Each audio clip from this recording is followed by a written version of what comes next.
بالله من الشيطان الرجيم بسم الله الرحمن الرحيم الحمد لله الذي لا يبلغ مدحته القائلون ولا يحصي نعماءه العابدون ولا يعدي حقه المجتهدون الذي ليس لصفته حد محدود ولا نعت موجود ولا وقت معدود ولا أجل ممدود فترى الخلائق بقدرته ونشر الرياح برحمته الصلاة والسلام على الرسول المسدد المصطفى الأمجد المحمود الأحمد سيدنا ومولانا ومولى الكونين جد الحسن والحسين وعاني والقاسم محمد اللهم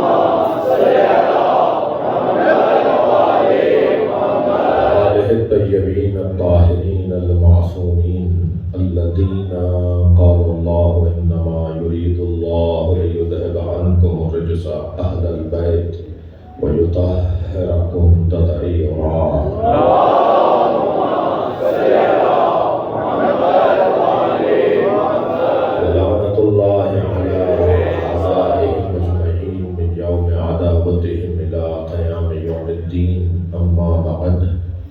قال الحكيم في قرآن الكريم بسم الله الرحمن الرحيم ويقول الذين كفروا لست مرسلا قل كفى بالله شهيدا بيني وبينكم ومن عنده علم الكتاب الصلوات اللهم صل على محمد وآل محمد الصلوات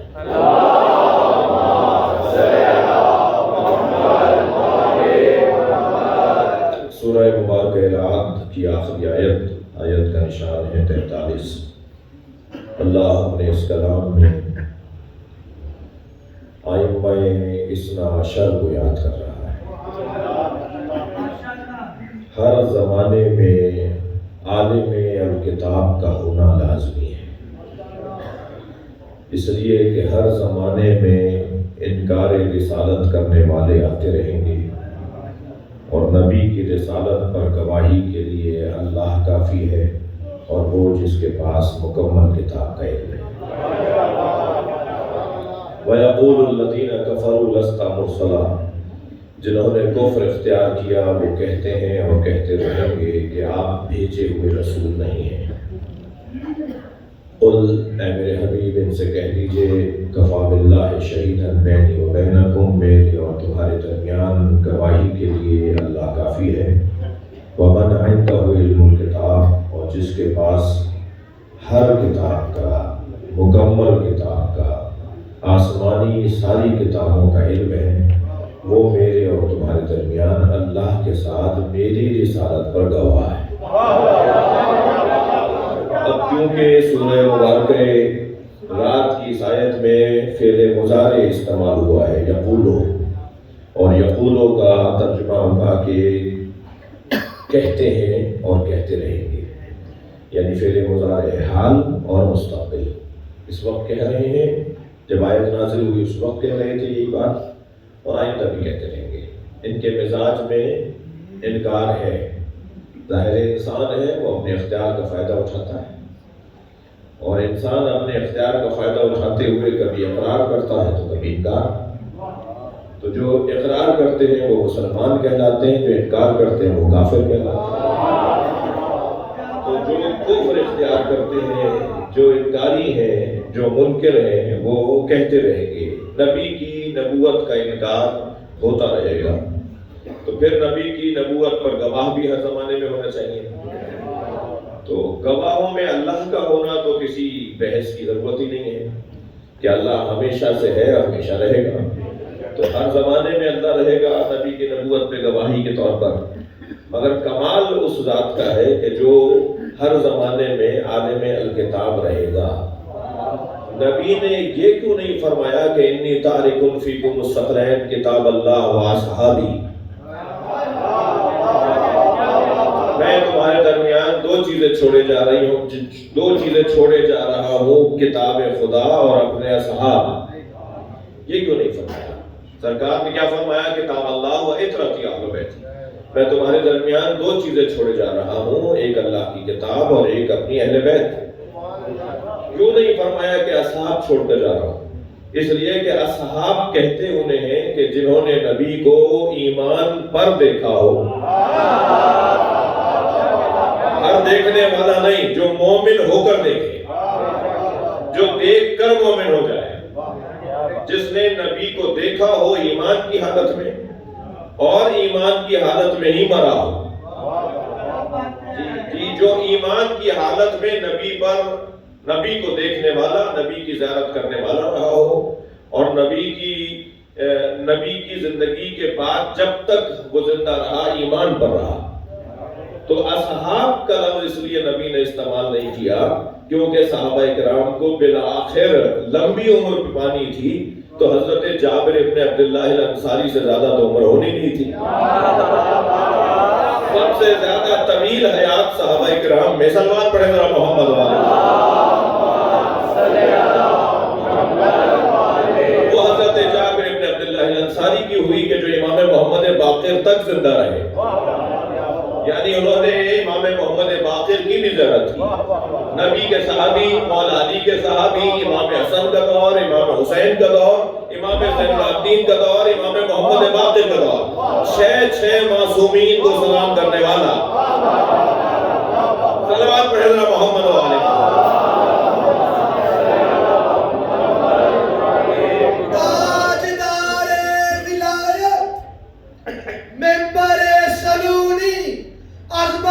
حضرت امیر المومنین علیہ السلام بلند ترین سلام۔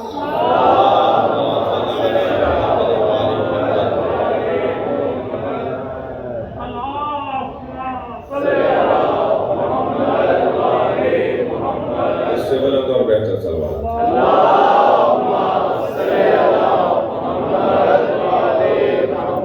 میں اپنے بھائیوں کے لیے جو کھڑے ہوئے ان کے لیے جگہ بناؤں یا ایسے ہی ٹھیک ہے؟ آپ ایسے ہی ٹھیک ہے؟ تھوڑی سی اگر یہاں جگہ بنا سکتے ہیں، آپ ادھر والے اگر آگے آ جائیں اٹھ کر، اس طرف آ جائیں، شاباش شاباش، بہت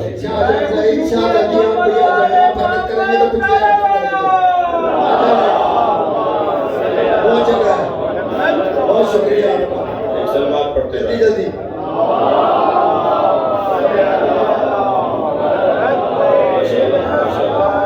جی۔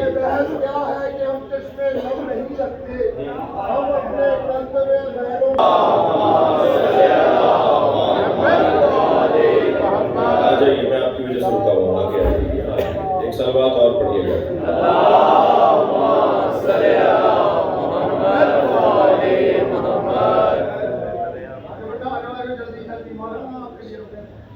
ایک اور سلوات۔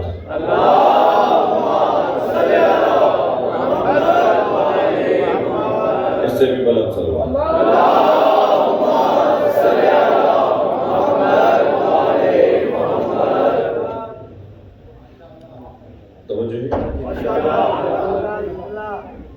بھائی حضرت جابر سے زیادہ تو کسی صحابی کی عمر نہیں ہوئی، وہ جنہوں نے 6 معصومین کو سلام کیا، آخری وقت میں آنکھوں سے آنکھیں کچھ ان کی کم دیکھتی تھیں، دور تک نہیں دیکھتے تھے۔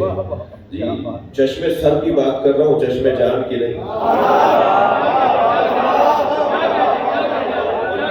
ان کے سر میں، ان کی ماتھے پہ اور سر میں لگی ہوئی آنکھیں تو نہیں دیکھتی تھیں، مگر دل کی آنکھوں سے ایسے دیکھتے تھے کہ ایک جگہ امام محمد باقر تشریف فرما تھے،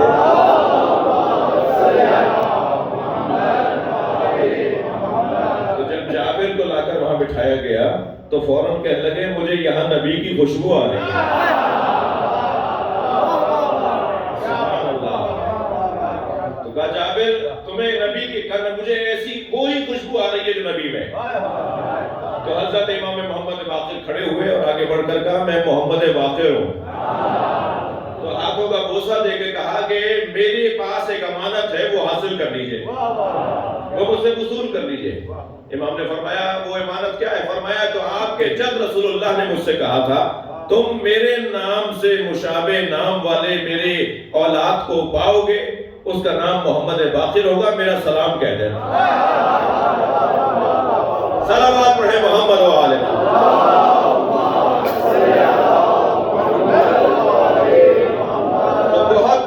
تو اتنا ہوا کہ حضرت جابر ابن عبداللہ الانصاری جیسے صحابی ہوئے، مگر حضرت جابر کے بعد یعنی امام محمد باقر کے بعد کوئی صحابی نہیں رہا۔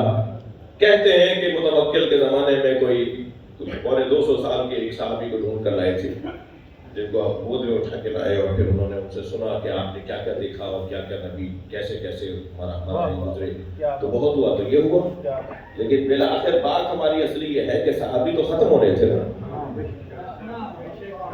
نبی اگر فرماتے کہ میں 2 چیزیں چھوڑے جا رہا ہوں، قرآن اور اپنے اصحاب، تو قرآن اکیلا رہ جاتا۔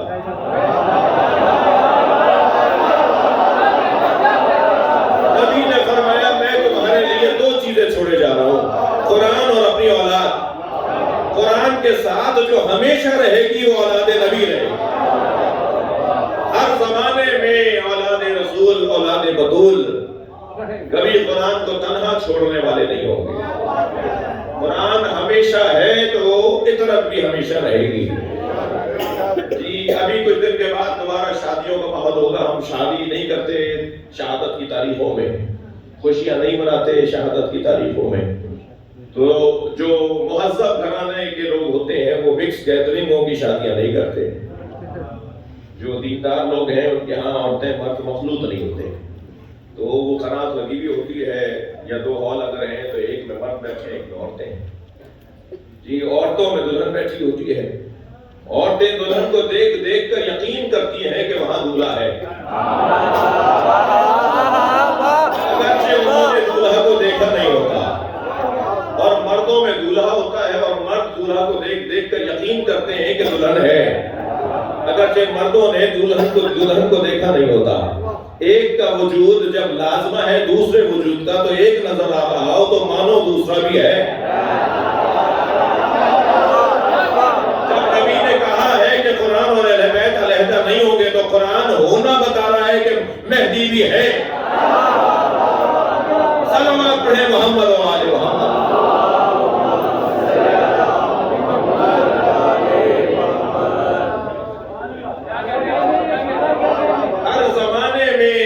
رسالت کرنے والے لوگ آتے رہیں گے، اور نبی کی رسالت پر اللہ قرآن کی صورت میں گواہ رہے گا۔ چھوٹا سا سوال ان بچوں سے جوانوں سے آیت کہہ رہی ہے کہ اللہ کافی ہے گواہی کے لیے، تو اللہ کی گواہی کا طریقہ کیا ہے؟ اللہ نبی کی نبوت پر گواہ ہے، قرآن سمجھنے کے لیے بیٹھے ہیں۔ یہ مجلس اعزاز تفسیر قرآن کے بیان کی جگہ ہے۔ ہم مجلس میں قرآن کی آیت پر غور کرتے ہیں، تفسیر کا بیان ہوتا ہے۔ جی سب پڑھتے ہوں گے، سب کو مبارک ہو پڑھنا، مگر یہ قوم سمجھتی ہے۔ قرآن پڑھ کر بخشنا اور ہے، قرآن سمجھ کے بخشنا اور ہے۔ تو یہ جو اللہ کہہ رہا ہے کفا باللہ شہیدا بینی و بینکم، اے میرے حبیب ان سے کہہ دو کہ تمہاری رسالت پر گواہی کے لیے اللہ کافی ہے میرے اور تمہارے درمیان۔ تو اللہ کی گواہی کا طریقہ کیا ہے؟ اللہ کی گواہی کا طریقہ قرآن ہے۔ قرآن گویا علم الہی، اور علم الہی گواہ نبوت، گواہ رسالت۔ تو اللہ کی گواہی کا طریقہ قرآن، اور ومن عنده علم الکتاب، اور جس کے پاس مکمل کتاب کا علم ہے وہ نبی کی رسالت پر گواہ۔ تو ہر زمانے میں ایک فرد ضرور ہو کم سے کم، کچھ دور ایسا بھی آیا کہ ایک سے زیادہ رہے، جو عالم الکتاب ہوں اور ایک سے زیادہ ہوں، لیکن ایک سے کم یعنی خالی نہیں ہوگا زمانہ کسی ایک ایسے وجود سے کہ جو عالم الکتاب ہو اور زمانہ اس سے خالی ہو، یعنی عالم الکتاب سے زمانہ خالی نہیں ہو سکتا، ہر زمانے میں وہ موجود رہے گا۔ جی تو اس کا عنوان کیا ہے، اس کا نام کیا ہے، پہلا ان میں کون ہے، دوسرا ان میں کون ہے، تیسرا ان میں کون ہے؟ ہر زمانے میں جب عالم الکتاب ہے تو نبی کے زمانے میں عالم الکتاب کو علی کہتے ہیں، مولا علی کے بعد عالم الکتاب کو امام حسن کہتے ہیں۔ 3 سال کا سن ہے اور نبی کے آغوش میں بیٹھے ہیں امام حسن مجتبیٰ۔ آنے والے نے سوال کیا کہ مجھے آپ کی نبوت پر دلیل چاہیے، پوچھنے والا عربی تھا، بدو تھا، دیہاتی عرب تھا، جو تو طرح سے بات کرتے ہو، جنہیں بولنے کی تمیز نہ آتی ہو. اس نے کہا مجھے آپ کی نبوت پہ دلیل چاہیے. آپ کی نبوت پہ دلیل کیا ہے؟ سرکار نے امام حسن کے سر پر ہاتھ پھیرتے ہوئے فرمایا میرا یہ نواسا میری نبوت پہ دلیل ہے. وہ کہنے لگا یہ بچہ، اچھا اس لہجے میں جس نے بھی بات کی ہے نا وہ ذلیل ہوا ہے. کہنے لگا یہ بچہ، تو جیسے ہی کہا نا اس نے یہ بچہ، تو نبی نے فرمایا بیٹا حسن تم اسے جواب دو. تو امام حسن نے فرمایا سل فقیہا ولا صبیہ، تو ایک فقیہ سے بات کر رہا ہے، بچے سے نہیں بول رہا. سن عنی بحر العلم، امام حسن سن میرے پاس علم کا سمندر ہے، میرے پاس علم کا سمندر ہے. اور اس سمندر کی تعریف سنے کیسے کی امام نے. سن میرے پاس علم کا سمندر ہے، الذی لا تقسمہ الدوالی، جسے ڈولوں سے خالی نہیں کیا جا سکتا.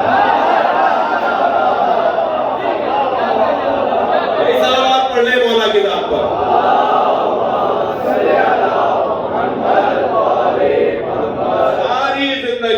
ساری زندگی سوال کرتا رہے، مگر تیرے سوال ختم ہو جائیں گے، میرا علم ختم نہیں ہوگا. میرا مضمون نہیں ہے کہ میں عالم الکتاب کے عنوان سے ایک عالم الکتاب کے اوپر ہمارا اصلی عنوان ساتھ میں امام کی سیرت اور ان کی زندگی سے متعلق اور کرنا ہے. ورنہ ہر امام معصوم کی زندگی کے اندر یہ ثبوت وافر مقدار میں ملتا ہے کہ عالم الکتاب تھے. یہی عالم الکتاب ہے، یہی عالم الکتاب ہے. مگر دل کر رہا ہے امام حسن کی خدمت میں تھوڑی دیر رہوں.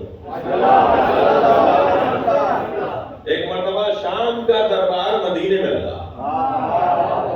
بھائی لاہور کے لوگوں میں بات کر رہا ہوں، مجھے صراحت نہ کرنے دیں، اشاروں میں میرے ساتھ چلیں تو مجھے بھی لطف آئے گا. ایک دفعہ شام کا دربار مدینے میں لگا، اور دربار میں جانا نہ اماموں کا شیوا ہے نہ امام کے چاہنے والوں کا، مگر گئے تو اللہ کی توحید کا پیغام پہنچانے، نبی کی رسالت کے تحفظ کے لیے اور امامت کے ثبوت کے لیے. گئے دسیوں مثالیں ہیں ائمہ اہل بیت کی دربار میں گئے، مگر گئے تو پھر یہ رنگ دکھا کر آئے. اس دربار میں بھی امام کی کرسی لگی بھی ہے مگر امام نہیں ہے، اور حاکم بار بار مڑ مڑ کے دیکھتا ہے، اور کبھی دروازے کی طرف تو کبھی اختتام مجلس کی طرف، اور بار بار پوچھتا ہے کہ حسن مشتبہ کہاں ہے. اور جواب دیا جاتا ہے کہ انہوں نے کہہ دیا تھا کہ میری مرضی ہے، آؤں گا تو آؤں گا، نہیں آؤں گا تو نہیں آؤں گا. میں کسی کے دباؤ میں اور کسی کے کہنے پہ نہیں، اپنی مرضی سے آؤں گا. محفل چلتی رہی. جب محفل اختتام کو پہنچی اور بس کچھ ہی لمحے رہ گئے تھے کہ ایک مرتبہ ایک ہوا سی چلی، جتنے بھی پردے گرے ہوئے تھے وہ اٹھ اٹھ کر امام کو رستہ دینے لگے، اور امام وہاں داخل ہوئے. ساری مجلس کھڑی ہو گئی، سارا مجمع جو وہاں موجود تھا وہ کھڑا ہو گیا. امام کو اس نے اشارہ کیا کہ جہاں حضرت کی کرسی لگی ہوئی تھی، حضرت اس کرسی پہ آ کے بیٹھے. تو کہنے لگا کچھ کہیں گے. حضرت نے فرمایا کہ محفل کو برخاست کرو. کہا یہ اتنے لوگ بیٹھے ہیں، آپ سے کچھ سننا چاہتے ہیں. حضرت نے پھر خطبہ ارشاد فرمایا، بڑا یادگار خطبہ امام حسن کا. اس میں پہلے تو اپنے خاندان کا تعارف کروایا، نحنو ذریۃ من آدم، ہم آدم کی اولاد ہیں. اچھا ایک جملے کی تفسیر کی ضرورت ہے، مگر میں ان کو سب کو گزارتا ہوا بالکل جو آخری جملے ہیں نا ان پہ آپ کی توجہ چاہوں گا. پہلے تو تعارف کروایا کہ ہم اولاد آدم ہیں، ہم ابراہیم کی ذریت میں سے. اور پھر اس کے بعد فرمایا کہ سنو، میں اس گھرانے کا اس گھرانے کا وہ نمائندہ ہوں جسے اللہ نے 5 چیزوں سے فضیلت دی.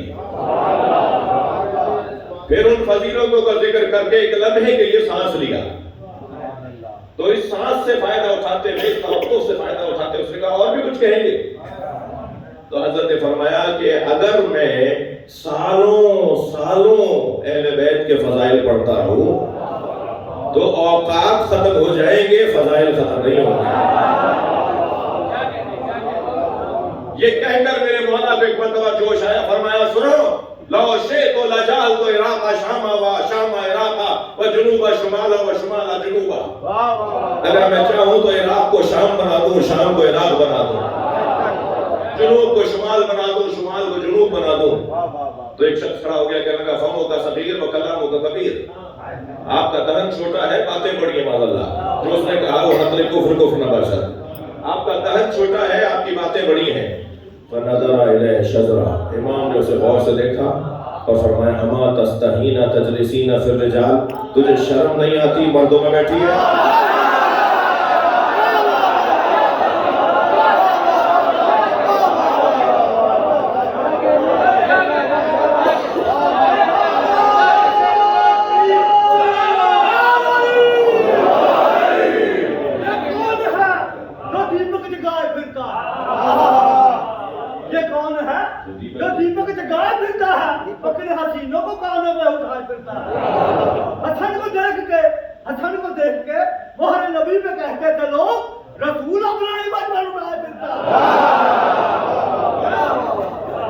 میرے مولا نے ایک مرتبہ اسے دیکھ کر کہا تجھے شرم نہیں آتی مردوں میں بیٹھی ہے؟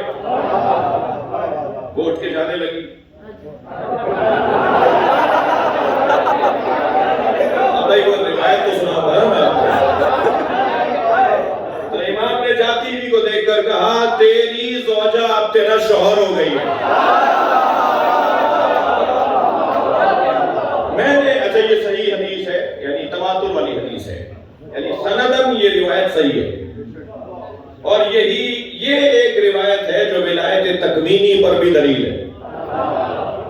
آئمہ کی ولایت تکوینی پر دلیل ہے۔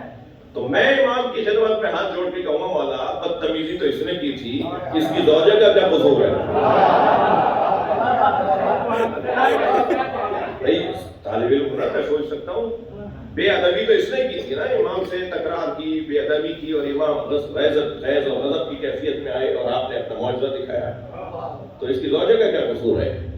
تو جواب یہ آئے گا کہ بروں کے ساتھ بیٹھنے کا نتیجہ برا ہے۔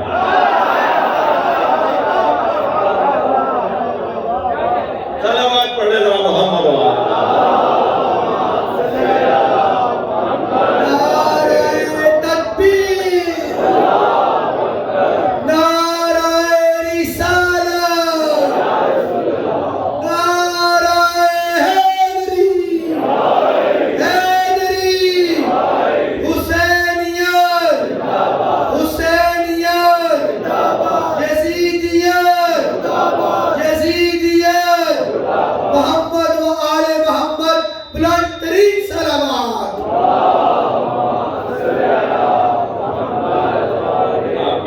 میرے ساتھ ہیں تو میرا دل کہہ رہا ہے کہ امام کے اس خطبے کی آخری لائن اور سنا۔ خطبہ بڑا حسین ہے، پورا خطبہ سننے اور سنانے کا ہے۔ اس میں حضرت فرماتے ہیں سنو میرے بارے میں، مجھے اپنے جیسا سوچنے والوں، العرش و سریری، عرش میرے آرام کی جگہ ہے۔ نہیں آپ کی توجہ نہیں ہوئی، مجھے تشریح نہ کرنے دیں، صرف ترجمے پہ ہی مجھ سے قبول کر لیں۔ العرش و سریری، عرش میرے آرام کی جگہ ہے، وَأَحْمَدُ ضَمِيرِ،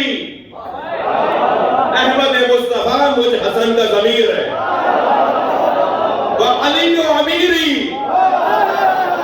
علی میرا امیر ہے، وَالْحُسَيْنُ وَزِيرِ، حسین میرا وزیر ہے، وَجِبْرِيلُ فَقِيرِ، جبریل میرا فقیر ہے۔ سلام پڑھے محمد و آل محمد۔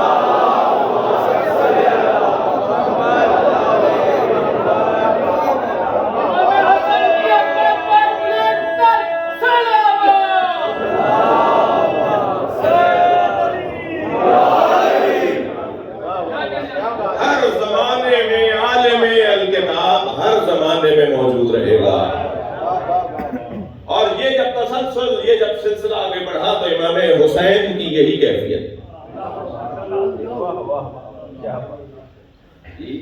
کیا کہا امام حسن سے کسی نے امام حسین کے لیے کہ آپ کو برا لگا، اچھا نہیں لگا امام حسین کی کوئی بات کسی نے ایسی کی جو ناگوار گزری.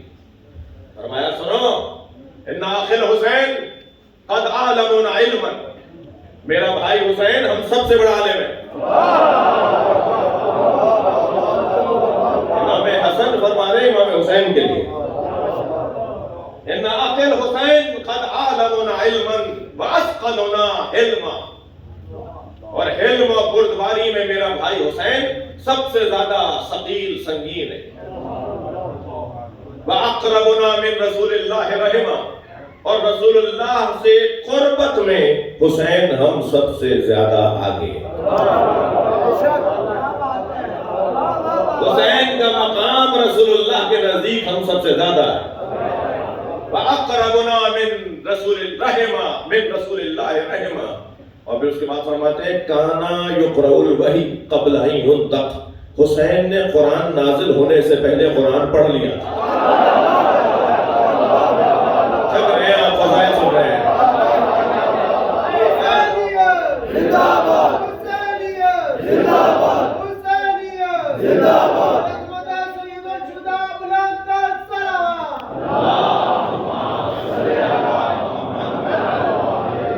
بڑی بڑی حاجتوں کو ذہن میں رکھتے ہوئے ایک مرتبہ ایک روحانی مجلس ہے، باب الحوائج کی درگاہ میں مجلس ہے، اپنی حاجات کو ذہن میں رکھتے ہوئے بلندتر صلوات.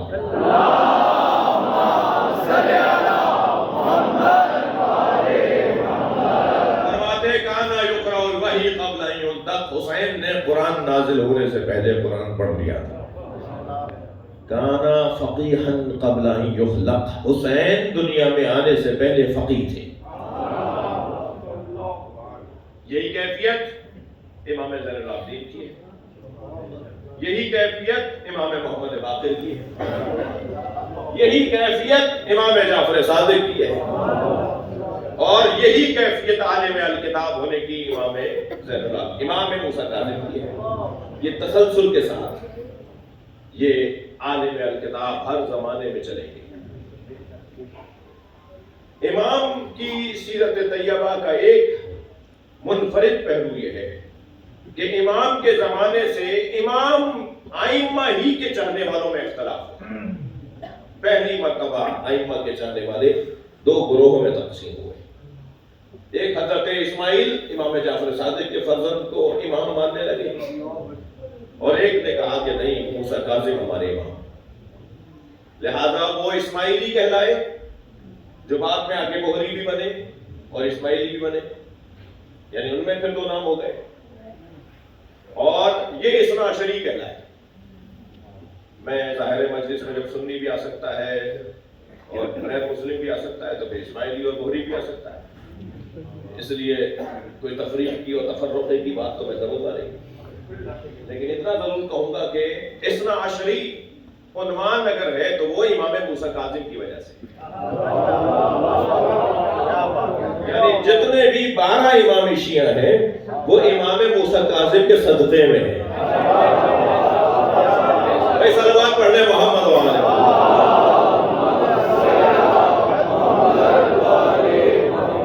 اور علم میں اچھا کیسے ثابت ہو؟ ہم اگر کبھی مناظرہ ہو، کبھی اختلاف رائے کا کے اوپر دلائل کا تبادلہ ہو، تو حضرت اسماعیل بھی علمی دنیا میں کمزور نہیں تھے. جیسے سید محمد بلخ، اللہ آپ کو ان کی زیارت کے لیے بار بار لے جائے. سید محمد بلخ میں امام حسن عسکری سے بڑے تھے سن و سال میں. جیسے امام حسن امام حسین سے بڑے ہیں، ایسے امام عسکری سے سید محمد بلخ بڑے ہیں. اور سید محمد بلخ میں اور امام عسکری میں عوام میں اور مومنین میں یہ بحث تھی کہ یہ امام ہوں گے یا یہ امام ہوں گے. اچھا مقایسہ بھی وہاں ہوتا ہے جہاں کچھ تو مناسبت ہو. تو کیونکہ سید محمد بلخ اور ادھر حضرت اسماعیل علمی طور پر بہت مضبوط تھے، اور علمی مضبوطی سبب بن رہی تھی کہ یہ سوچتے کم سے کم ضرور تھے کہ یہ ہمارے امام ہوں گے یا یہ ہمارے امام ہوں گے. لیکن دلائل امامت امام موسیٰ کاظم پر بات آئندہ ہو. اتنا طے ہے کہ جو نبی نے فرمایا کہ میرے بعد 12 میرے جانشین ہوں گے اور 12ویں پر قیامت آ جائے گی. تو کسی نے 52 میں سے 12 نکالے، کسی نے 48 میں سے 12 نکالے. یہ واحد آپ ہیں جنہوں نے 12 پر ہی اکتفا کیا ہے.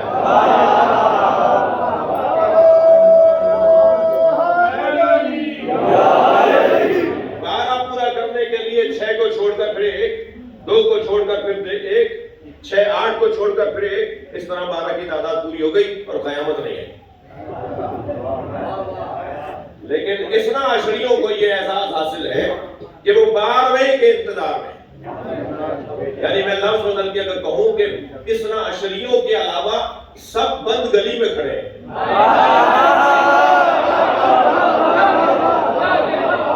واحد نظریہ ہے اس نبی کی رحلت کے بعد نبی کے 12 جانشینوں کے حوالے سے اسنا عشریوں کا واحد عقیدہ ہے کہ جو کھلے میدان میں کھڑے ہیں. وہ اور بات ہے کہ انہیں اندھیرے میدان میں اور تاریک ماحول کے اندر دور ایک چراغ جلتا نظر آ رہا ہے.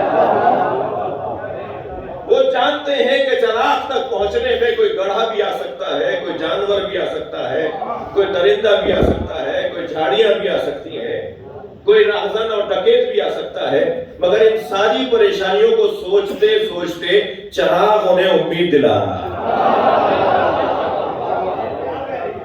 اس دور میں ان تمام حالات کو مد نظر رکھتے ہوئے ہمارے لیے نظریہ مہدویت دور ایک چراغ ہے. ہم ان سے بہتر ہیں کہ جن کی زندگیوں میں چراغ نہیں ہے.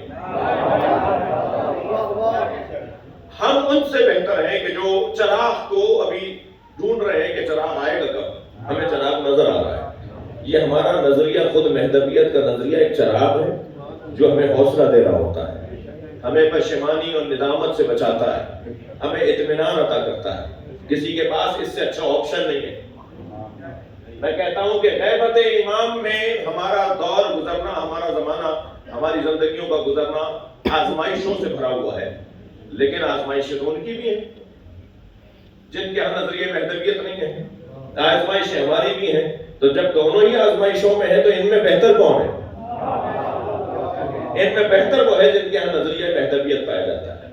ہمیں پتا ہے کہ آج نہیں کل ہم اس چراغ تک پہنچ جائیں گے، اور یہ نہیں پتا کہ وہ چراغ ہمارا منتظر ہے کہ ہم وہاں پہنچیں، یا ہم اس کے منتظر ہیں کہ وہ ہم تک پہنچے. جسے شاعر نے 2 مصروں میں کہا ہے کہ ہم ان کی دید کے طالب کو حکم خالق کے. بھائی تھک میں میری بات ہوگا. ہم ان کی دید کے طالب کو حکم خالق کے، مزہ ہے دونوں طرف انتظار ہوتا ہے. سلامات پڑھیں مولا کے ظہور کے لیے.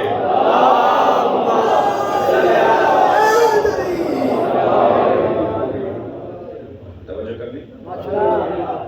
دیکھیے امامت کا جو نظریہ ہے، میں تمہید آج کی یہاں مکمل جانوں، اس پہ اکتفا کروں، اس تمہید کو یہاں روک لوں.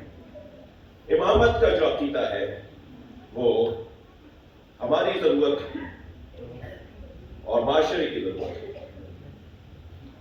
نبی کی رحلت کے بعد جو جانشین مصطفیٰ ہے، آپ اسے کیا نام دیں گے؟ ہمارے بھائی اسے خلافت کا نام دیتے ہیں، ہم امامت کا نام دیتے ہیں. ہمارے نزدیک خلافت ایک سیاسی ذمہ داری ہے، امامت اس سے بالا تر ہے. یعنی معاشرے کے اندر صرف اور صرف سیاسی مسائل ہی نہیں ہیں، بلکہ معاشرے کے اساسی مسئلے کو اگر روحانی مسئلہ کہا جائے، یعنی اگر انسان کی ہدایت اسے نصیب ہو جائے جو اس کا حق ہے، تو خود بخود سیاسی مسئلے خود حل ہوں گے.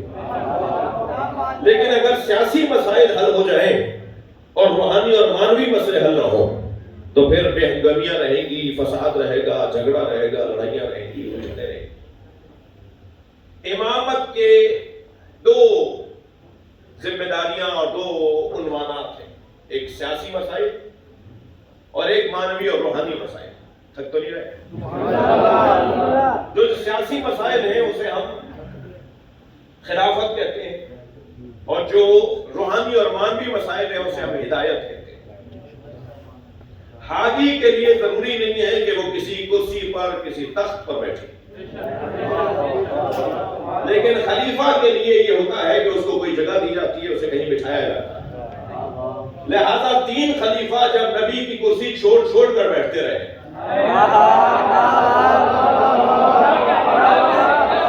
اور مولا علی وہاں جا کے بیٹھے جہاں نبی بیٹھتے تھے،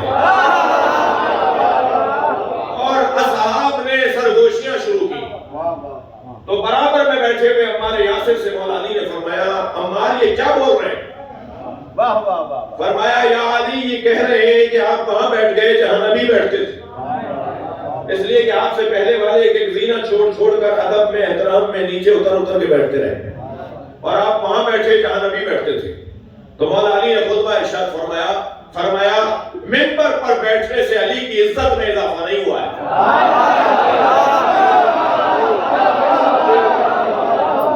منبر پر بیٹھنے سے علی کی عزت میں اضافہ نہیں ہوا ہے، منبر کی عزت بڑھ گئی۔ اور پھر خطبے کے اندر ایک اور جملہ فرماتے ہیں، ما هذه الآلات، یہ لکڑیوں کا ڈھیر کیا ہے؟ انا راکب کتف النبی، میں تو نبی کے کوچ پر بھی بیٹھا ہوں۔ صلوات پڑھیں محمد و آل محمد۔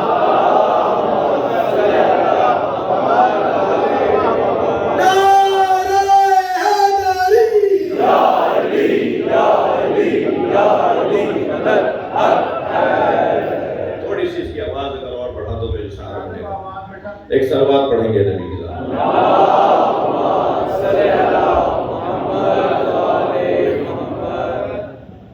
بات آگے بڑھے تو امامت کے 2 پہلو، ایک سیاسی شؤون اور ایک ہدایت کا شؤون، ہدایت کی ذمہ داری۔ تو ہادی یعنی جو معنوی اور روحانی ذمہ داریوں کا رکھنے والا ہے، وہ بھی امامت کا ہی عنوان ہے، جس کو ہم اگر کہیں کہ ہدایت کی 2 قسمیں بنائیں، ہدایت تشریعی اور ہدایت تکوینی۔ ہدایت تشریعی کے اندر حکومت آ جائے گی، سیاست آ جائے گی، مملکت چلانا آ جاتا ہے، وزارتیں بنانا آ جاتا ہے، گورنر بنانا آ جاتا ہے، جو مولا علی نے بھی کیا، نبی نے کیا، اور امام حسن نے 6 مہینے تک کیا۔ اور جو ہدایت کا عنوان ہے وہ ہدایت تکوینی، جس کو کہہ دیجئے کہ رہنمائی، لوگوں کو جہنم سے بچانے اور عذاب سے بچانے کے راستے دینا، وہ ہدایت تکوینی میں آتا ہے، اور امامت کی ایک ذمہ داری ہے۔ امامت کتنی اہمیت کا حامل موضوع ہے، تھوڑی سی بات ہو۔ عقیدہ امامت اثنا عشریوں کے ہاں اصول دین میں سے توحید، عدل، نبوت، امامت، قیامت۔ ہمارے بھائیوں کے ہاں 3 اصول دین ہیں، اور ہمارے یہاں 5 اصول دین۔ وہ توحید کے بعد نبوت اور نبوت کے بعد قیامت کو مانتے ہیں۔ ہم توحید کے ساتھ عدل کو بھی اصول دین میں مانتے ہیں۔ ان بچوں کے لیے دوہرا رہا ہوں، پڑھا ہوا کرے آپ جی۔ عدل اس لیے ضروری ہے ہمارے یہاں، توحید کے بعد عدل اس لیے ضروری ہے کہ ہم اس اللہ کو مانتے ہیں جو عادل ہے۔ یہ اصول دین میں عدل کو شامل کرنے کی ضرورت کیوں پیش آئی؟ اس لیے کہ اللہ پہ رکھ کے بڑے بڑے حضرتوں نے ظلم کیا۔ یہ اللہ نے کروایا ہے، ہم نے تو نہیں کیا۔ یہ تو اللہ نے کروایا ہے، ہم نے تو کچھ نہیں کیا۔ لہذا اس مکتب نے، اس نظریے نے یہ دروازہ بند کر دیا کہ اللہ ظلم نہیں کرتا، اللہ ظلم نہیں کرواتا۔ لہذا عدل عنوان اصول دین پر آتا ہے۔ جن کے ہاں 2 رکعت کا پیش نماز عادل ہو، اور جن کے ہاں اس کی ضرورت ہی نہ ہو، صلو خلف کل امام بر و فاجر، ہر امام کے پیچھے نماز پڑھ لو، چاہے نیک ہو یا برا۔ تو جہاں 2 رکعت کا پیش نماز عادل ہونا ضروری نہ ہو، وہاں بات اور آگے بڑھتی ہے۔ میں اگر وہاں سے آؤں یا یہاں سے آؤں، ذرا جہاں اللہ ہی عادل نہ ہو، وہاں رسول اللہ کا معصوم ہونا کیوں ضروری ہے؟ پھر وہاں خلیفہ کا اور امام کا معصوم ہونا کیوں ضروری ہے؟ پھر جب اللہ ہی عادل نہیں ہو اور جو چاہے ظلم بھی کرواتا ہو معاذ اللہ، جی شر اور خیر دونوں اس کی طرف سے ہوتا ہو، مجھے اپنے عقیدے کی دفاع کا حق ہے نا بھائی. میں اگر اس ممبر پہ بھی اپنے عقیدے کی تشریح نہیں کروں گا تو کہاں کروں گا؟ جی جہاں اللہ عادل نہ ہو اور وہ شر بھی اس کی طرف سے ہو اور خیر بھی اس کی طرف سے ہو، تو پھر رسول اللہ کے بارے میں بھی بہت ساری چیزیں مل جائیں گی کہ آپ نے یہ کیا اور وہ کیا. اور پھر خلیفہ اور امام کے لیے اور پھر پیش نماز تو کوئی بھی ہو، بڑی داڑھی ہو یا بالکل ہی داڑھی نہ ہو، وہ اگر آگے کھڑا ہو جائے قرات اچھی ہے تو وہ نماز پڑھا سکتا ہے. لیکن جنہوں نے بات نیچے سے شروع کی، انہوں نے کہا 2 رکعت کا پیش نماز عادل. میرا اور اللہ کا تعلق ہے نا 2 رکعت میں، ہمارا ذاتی مسئلہ ہے نا 2 رکعت نماز، کم سے کم 2 رکعت نماز ہمارا ذاتی مسئلہ ہے نا، اللہ کا اور میرا، بندے کا اور معبود کا. اس میں بھی اگر کسی کے پیچھے کھڑا ہوں تو میرے لیے ضروری ہے کہ وہ عادل ہو. تو جب جز وقتی امام عادل ہو تو پھر کل وقتی امام کی عدالت کیسی ہوگی؟ پھر جب امام عادل ہو تو پھر رسول اللہ کا عالم ہونا، عادل ہونا کتنا ضروری ہے، اور پھر اللہ کا عادل ہونا کتنا ضروری ہے.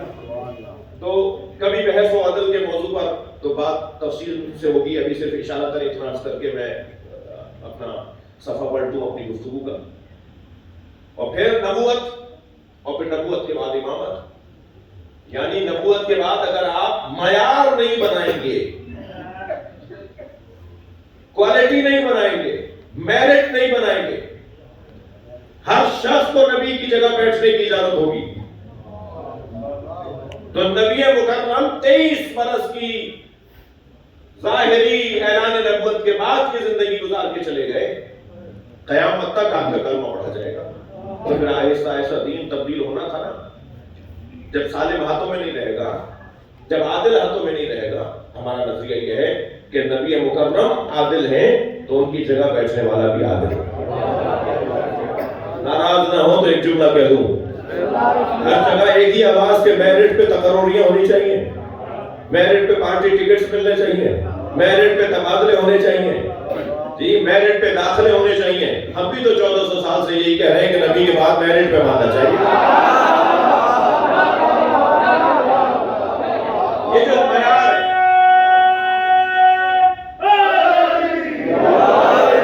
یہ جو معیار ہے، یہ جو کوالٹی ہے، یہ جو معیار ہے، اسے کیسے محفوظ رکھا جائے؟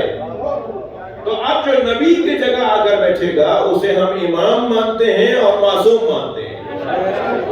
یعنی عصمت، تھکے نہیں میری باتوں سے، یہ اکیڈمک گفتگو ہے جو میں کر رہا ہوں، یہ مدرسے کی گفتگو ہے جو میں آپ سے کر رہا ہوں. پہلے ہمارے گھروں میں دینیات، ہمارے محلوں میں دینیات اور قرآن پڑھائی جاتی تھی، اب بھی پڑھائی جاتی ہے. دو چاری گردنیں ہلی ہیں، ایک صلوات پڑھے ذرا محمد و آل محمد.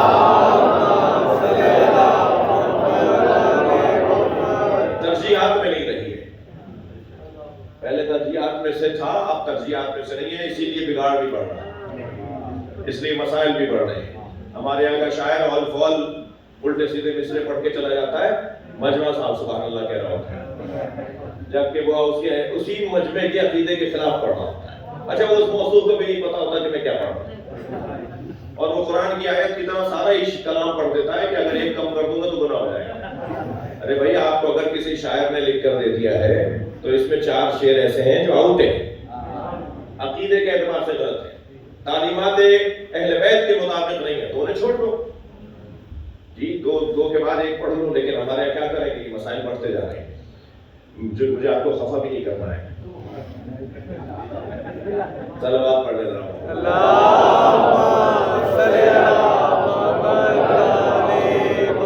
صرف اشارہ دینا ہے، متوجہ کرنا ہے اور اسم فہم بولنا ہے، باقی تو آپ کو سب آتا ہے. صلوات اور محمد و آل محمد.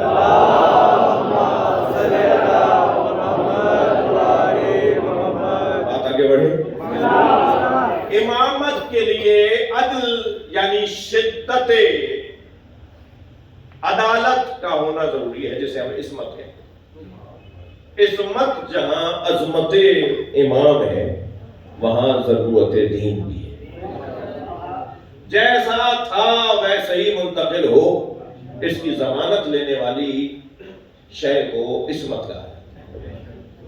جو چیز محفوظ رکھے گی کہ جیسا تھا ویسے ہی ہے، اسے عصمت کہا جاتا ہے۔ امامت کتنا ضروری عنوان ہے، میں الجھ رہا ہوں، گھبرا رہا ہوں، تردد میں ہوں کہ ٹائم میرے پاس کم ہو گیا، اور یہ بحث ہے کہ جو کرنے کی ہے، گفتگو ہے جو سننے کی ہے۔ بس اتنا کہتا ہوا آج کی مجلس میں ایک منزل دوں، اور آپ اگر کل تشریف لائیں گے تو اس بحث کو آگے بڑھاؤں گا کہ امامت ضرورت سماج ہے۔ امام گناہ کر ہی نہیں سکتا۔ یہ بچہ مجلس کے بعد مجھے روکنا لے کہ اگر گناہ کر ہی نہیں سکتے تو پھر کمال کیا ہے؟ نابینا کہے کہ میں نامحرم کو نہیں دیکھتا تو کیا کمال؟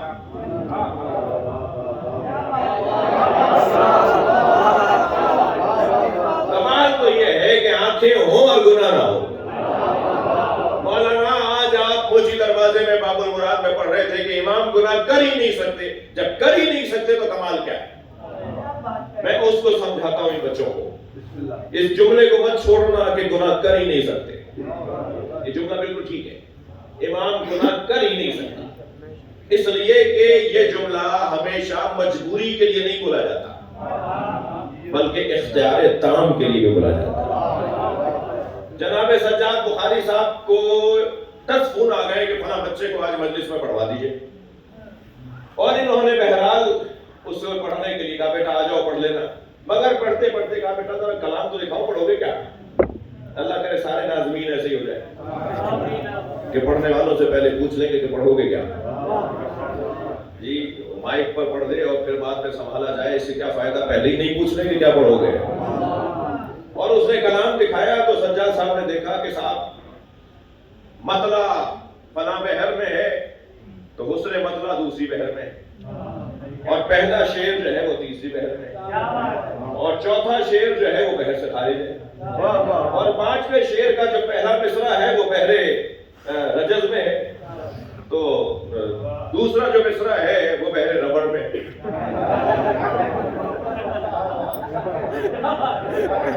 اور سارے کلام کے اندر اتنی اوٹ پٹانگ کہ ایک ہی کلام میں 50 قسم کی صنفیں پائی جاتی ہیں، اور پھر یہ تو رہا فنی حوالے سے، ٹیکنیکی حوالے سے الجھن، مگر اشعار بھی اتنے بے ہنگم کہ 3 شعر پہلے جو اس نے کہا تھا 3 شعر بعد اسی کے خلاف خود بول رہا ہے، اس میں بھی داد لے رہا ہے،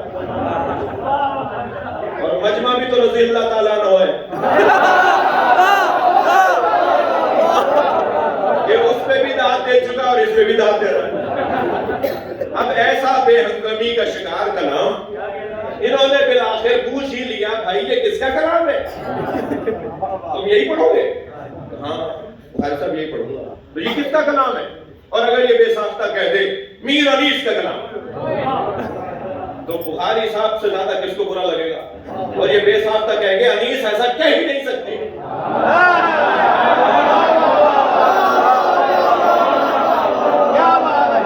انیس ایسا کلام کہہ ہی نہیں سکتے۔ یہ جو انیس ایسا کلام کہہ ہی نہیں سکتے، یہ کوئی کمزوری ہے انیس کی یا کمال ہے انیس کا؟ جب ہم کہتے ہیں کہ امام گناہ کر ہی نہیں سکتا تو یہ کوئی کمزوری کی بات نہیں ہو رہی، کمال کی بات ہو رہی۔ ائمہ سے گناہ ہو ہی نہیں سکتا، ان کا اپنے وجود پہ تسلط تقاضا کرتا ہے،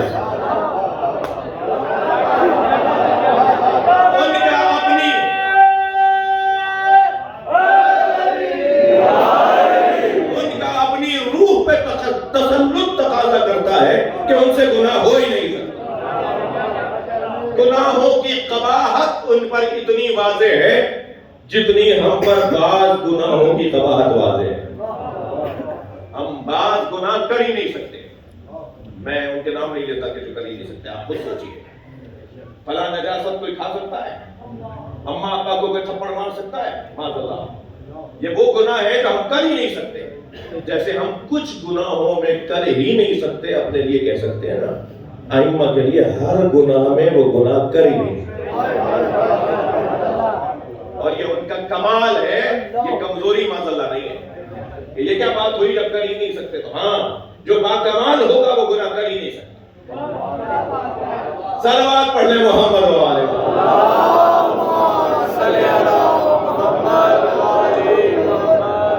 کل اس بحث کو گفتگو کو آگے بڑھاؤں گا. آپ کی شرکت مسلسل ہے اور ہم اس صدر خانے میں اس مناسبت سے آ رہے ہیں کہ یہ وہ امام ہیں جن کی اولاد کثیر مگر جنازہ مزدوروں نے اٹھایا.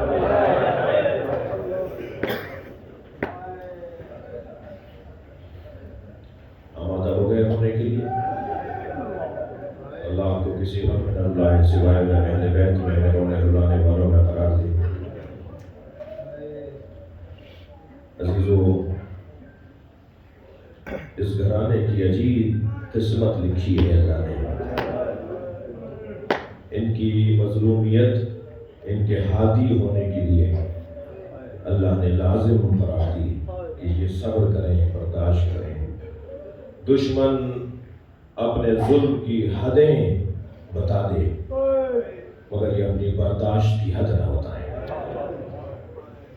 اس سے زیادہ کچھ نہیں کر سکتے تھے مگر یہ اس سے زیادہ بھی صبر کر سکتے تھے. یہ عنوان ہے اس گھرانے کا. چلیے آج کی مجلس میں آپ سے التماس کر رہا ہوں کہ کربلا چلیے. حسین صبح سے عصر تک لاشیں اٹھا رہے ہیں. اجرکم اللہ، اجرکم اللہ. آوازیں بند ہیں. میرے مولا نے سارے لاشیں خود اٹھائے، حتیٰ غلاموں کے لاشیں بھی کسی کو اٹھانے نہیں دیے. جب غلام کا لاشا کوئی پڑھ کے کہتا تھا مولا ہی تو غلام ہے، فرماتے تھے یہ میری محبت میں یہاں آیا ہے، میری محبت بدنام ہو جائے گی. جون کا لاشا بھی خود اٹھایا، حتیٰ حر کے بیٹے کا لاشا. جب آواز دی نا علی ابن حر نے بابا میری مدد کیجیے، اولاد والے بیٹھے ہیں، بیٹا اس حالت میں باپ کو مدد کے لیے پکارے تو باپ کتنی جلدی جائے گا اور کتنی جلدی پہنچے ہوں گے لاشے پر. لیکن سنیں گے جب حر پہنچے تو حسین پہلے سے موجود ہے. اجرکم اللہ. امام نے حر کے بیٹے کا لاشا اٹھایا ہوا تھا تو حر نے کہا مولا یہ غلام زادہ ہے، میرے بیٹے کا لاشا مجھے دے دیجئے. آپ نے ایسے یہ لاشا کیوں اٹھا لیا؟ تو امام نے فرمایا حر جوان کی میت باپ نہیں اٹھاتا. اجرکم اللہ.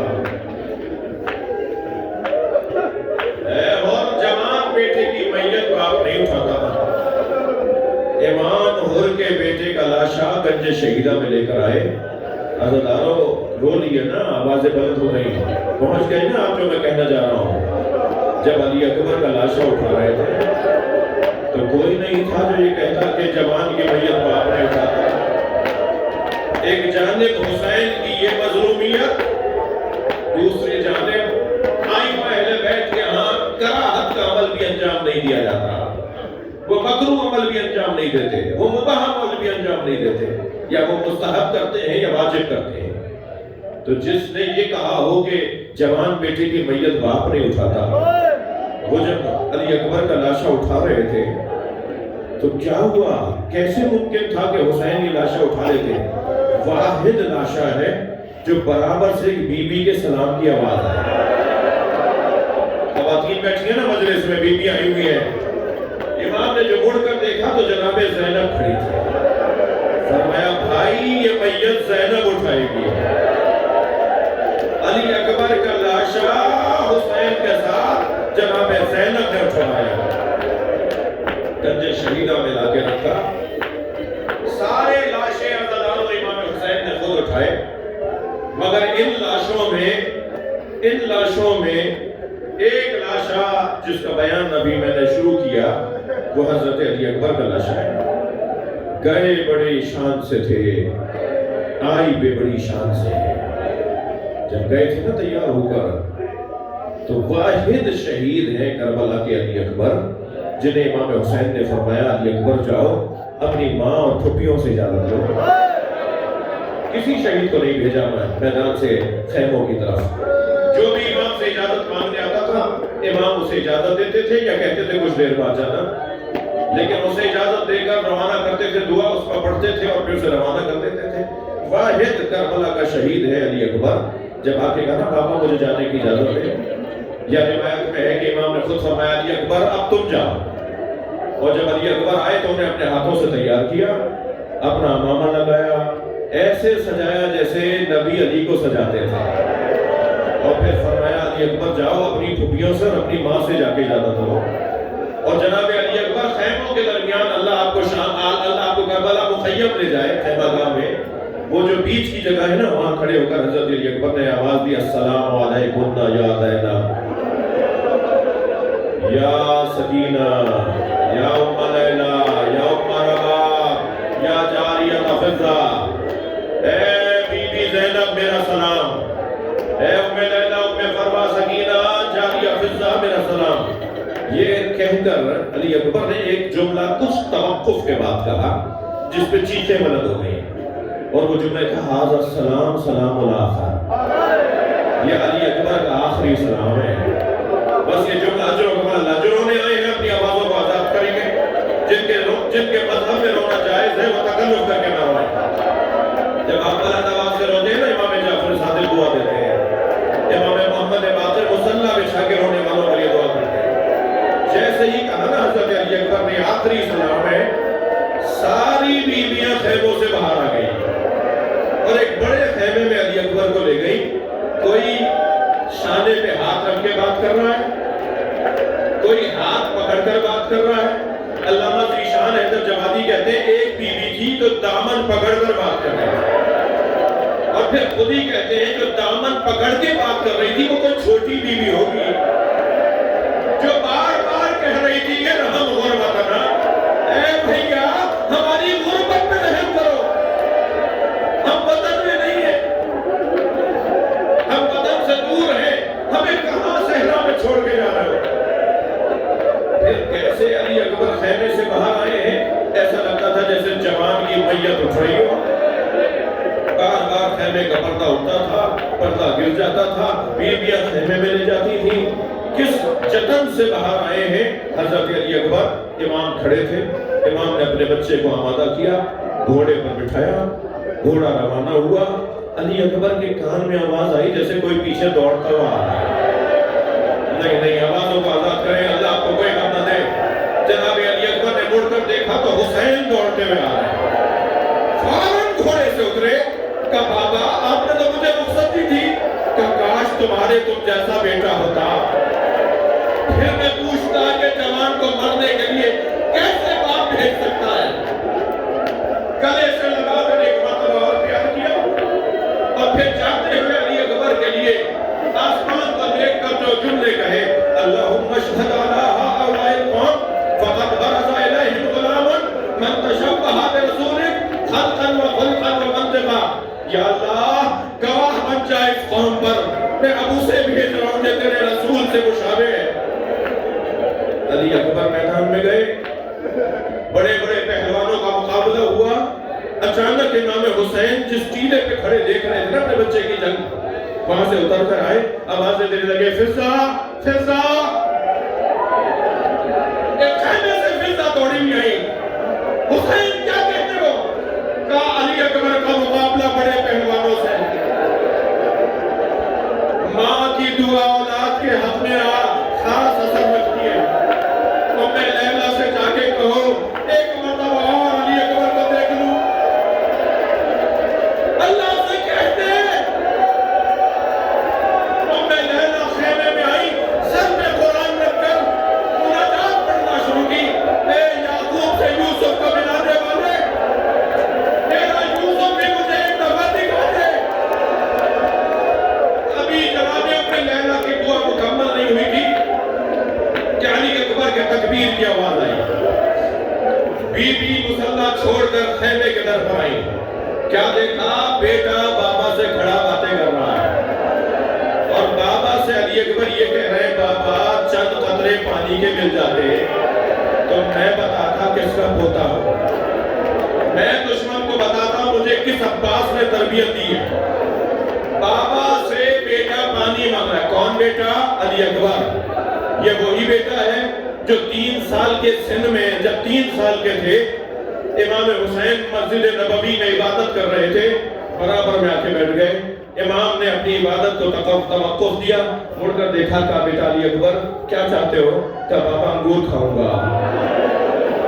راوی کہتا ہے کہ انگوروں کا موسم نہیں تھا، مگر علی اکبر حسین سے کچھ مانگے اور حسین نہ دے. فوراً مسجد کے ستون کو ہاتھ مارا امام حسین نے، مسجد کے ستون کو، پلر کو ہاتھ مارا امام حسین نے، تو ستون سے انگوروں کا خوشہ گرا. امام نے ہاتھ میں اٹھا کے کہا علی اکبر تم بابا سے کچھ مانگو اور تمہارے بابا تمہیں نہ دے. علی اکبر 3 سال کی عمر میں بابا سے معجزے سے انگور لے کر گئے. اب کڑیل 18 سال کا علی اکبر ہے، بابا سے پانی مانگ رہا ہے، مگر وہ معجزے کی جگہ تھی، یہ امتحان کی جگہ ہے. کیا کہے حسین اپنے بچے سے؟ ماں در خیمہ پہ کھڑی دیکھ رہی ہے کہ بیٹا بابا سے پانی مانگ رہا ہے، اور بابا اس وقت آزمائش کی کیفیت میں، امتحان دے رہے ہیں اللہ کی بارگاہ میں. شاعر کہتا ہے شدت پیاس سے اکبر نے پلٹ کر دیکھا، ماں کی طرف دیکھا. شدت پیاس سے اکبر نے پلٹ کر دیکھا اور ماں نے خیمے کی تنابوں سے لپٹ کر دیکھا. نہیں نہیں نہیں نہیں، آپ اپنی آوازوں کو آزاد کریں، اللہ آپ کو کوئی بندہ دے.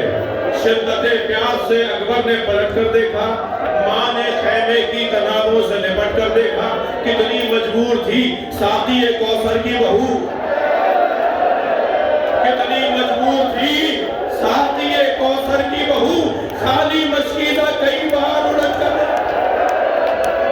علی اکبر جاؤ، تمہارے نانا تمہیں سیراب کریں گے.